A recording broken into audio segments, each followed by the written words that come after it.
Access Minnesota. Issues that matter to you.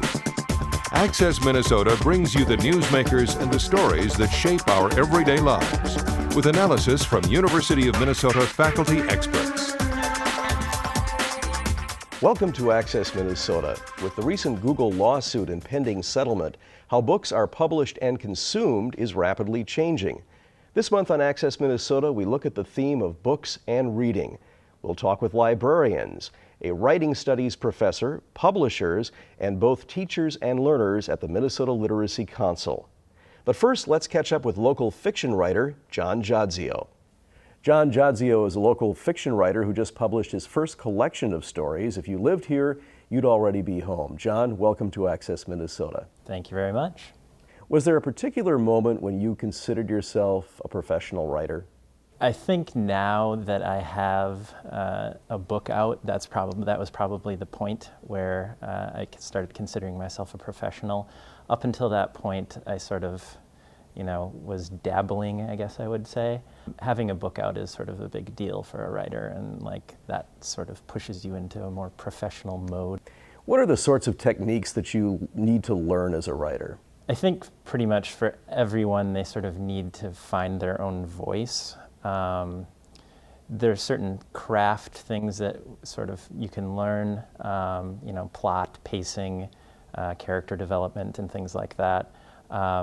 But ultimately, I think it boils down to sort of finding what you do best and, focusing on that. How does one establish themselves as a writer? You need to start, getting short stories published.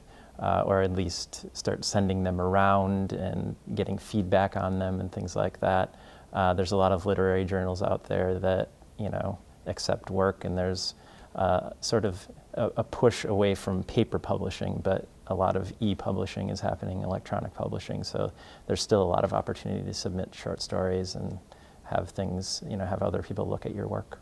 Take us through the process of how you got your book published. This summer I did a stint at the Anderson Center in Red Wing, which is kind of an artist's village, I guess you could call it. And while I was there, I was basically sitting in a room by myself without internet, no TV, just sitting at a desk and sort of writing. And I finished a couple stories there. And at that point, I had the length that you need to have a short story collection published, which is around 150 to 200 pages, somewhere in there. So I started, the last week I was at the Anderson Center, I started to sort of compile those things together into a book. And then I started sending it around. What inspires you? Where do you get your inspiration for the stories you write?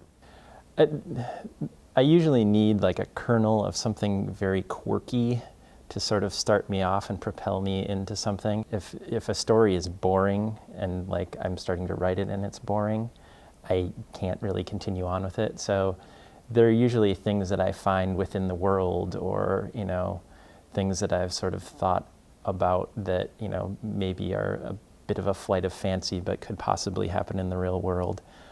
So those are the things that sort of motivate me to start a story.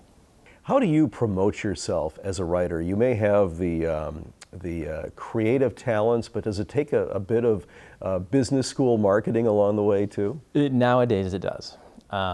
And I've reluctantly started to sort of push myself out into the world. For a lot of years, I was just writing stories and sort of sending them out, and no one knew who I was or anything. They just sort of had my email address, and we would correspond back and forth and things like that.